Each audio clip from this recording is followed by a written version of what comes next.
Hello and welcome to On Wednesdays We Wear Black, the series where I'm recreating several knit and crochet pieces from the Wednesday Addams TV show. My name is Sheena Peril and I'm a knitter, crocheter, and novelist. If you want to see the first part of this video where I wax poetic about the costumes in Wednesday and discuss how they're vehicles for storytelling, check out the first video in this series. So when we left off, I was a quarter of the way through the first vest and I was really unhappy with the fabric. I'm still really unhappy with that fabric. I tried swatching with an M hook, but the fabric was too open and it looked sloppy. Somehow my hook stash was missing K and L hooks, so I had to order those online. I ended up with this cute little set from Amazon, which includes 5 hooks, plus locking stitch markers, 2 darning needles, and the little pouch, which I will link down below. I was just going to pick up 2 hooks, but when I looked at the Joann's website, they were sold out of the ones I wanted, and the ones that were left, in my opinion, were a bit overpriced. Ordering 2 hooks was the same as ordering this kit, so I went for the kit. I figure I should be upgrading to more ergonomic tools anyway, and who doesn't need more stitch markers? Either way, it was a lot cheaper to replace the hooks than to replace all of the yarn, because in my brilliance, I thought the yarn for all 3 vests was the same. I'm using Caron Simply Soft for all 3 because it's the most budget-friendly option that still feels okay enough for me to want to wear it as a garment. My original hook for this was a J or a 6mm. After examining the fabric, I determined that I had 3 options. Use the same hook and switch to double crochet, size up the hook, or switch to knitting. I tried double crocheting with the J hook, but really didn't like the look of it. I also tried moss stitch, which was a new to me crochet stitch. It's just a single crochet with a chain and then you skip a stitch before making another single crochet. It looked okay and had more drape, but it still wasn't quite what I wanted.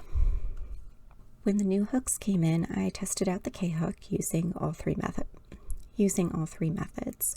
Single crochet, moss stitch, and double crochet, and I did not like any of them. It still felt too stiff in single crochet, but the other stitches just looked sloppy. Faced with a conundrum, I wondered if I should just knit the whole thing, but that would take forever. I wanted these sweaters to be done relatively quickly for filming purposes, and knitting is also a very different fabric structure, not what I wanted for this project. So I dutifully swatched with a US 8 needle and then went down to a US 7. I think I like the 8 better for this particular vest since there were more open stitches to mimic the open quality of the crochet stitches. Also, now I know that I want a 6 or a 7 for the Zara inspired vest, so it's a double win. Except I still wasn't sold on the idea of knitting a crocheted vest. And then I remembered Tunisian crochet as a thing. Let me preface this by saying that I have never Tunisian crocheted in my life before. It's been on my list for a while, which is why I've never gotten rid of my single Tunisian hook, which I've had since high school. But I knew the theory behind it, sort of. My first swatch was an absolute mess. For some reason, the black stitches came out much tighter than the white, and I also realized I was inserting the hook in the wrong place, so I started over. I loved the second swatch. It's very tidy. It's more flexible than crochet, but even though I like the end result, I didn't like it for this project. It's still too thick. It also doesn't have any stretch the way regular crochet or knitting do, so I'm thinking the black stripes would have to be knit just to put in some of that stretch back into the fabric. Or maybe at a larger gauge, some of that movement and stretch would come back. After all, I only had an eye hook to work with, and from what I've heard, you want to go up about 2 hook sizes when working in Tunisian crochet rather than regular crochet. Which sent me down a rabbit hole of tracking down Tunisian crochet hook sets online. I finally settled on another Amazon find since they were the cheapest, and I was concerned by the negative reviews I found on the Knitter's Pride Knit Pick set. Those included several different colors of wood that are glued together and have a dull, rounded head. Reviewers complained that they were difficult to get into tight stitches and that the yarn caught on the shaft of the hooks. This set is bamboo, so it's all a single piece of wood and much smoother.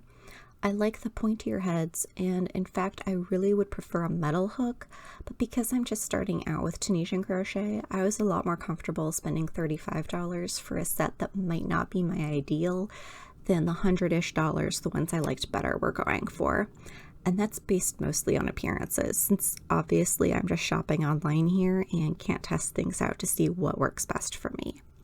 These do catch a little on the yarn, but mostly it's because the Simply Soft is a bit looser spun, and it's not enough to slow me down too much if I'm paying attention. I will link to the set down below. As a bonus, they're compatible with my Knit Picks interchangeable needles. So now I'm 6 or 8 skeins of yarn and 2 hook sets deep into this project, and I still don't have a swatch I like yet. Am I regretting my choices? Yes, I am. Am I considering scrapping this project altogether? Also yes. The checkerboard sweater isn't even my favorite. Honestly, it's at the bottom of my list compared to the others in the show. But I kept going, and finally using a 6.5mm hook, I got the fabric I liked. I love how tidy this looks from the front, and I decided that I'm going to knit the side panels, which are solid black, so that I can add some ribbing and make this a little bit more comfortable and relaxed. On the black vertical stripes, I'm taking out 2 stitches for every 3 rows of check, which will make this a little more A-line in shape and fit me better by the time I get to the shoulders. I have a large bust but very narrow shoulders, which makes me harder to fit with some patterns. With the stitch and construction method finally sorted, I can get to work on this project for real. It's coming along pretty quickly, so the next time I update you, I'll be showing you the final reveal of this vest and talking about the next one I'm going to make. If you've enjoyed this episode, make sure to like and subscribe for my regular knitting podcast, Spooky Stitches, where we talk knitting, crochet, and ghost stories. You can also read some of my original ghost stories on Patreon.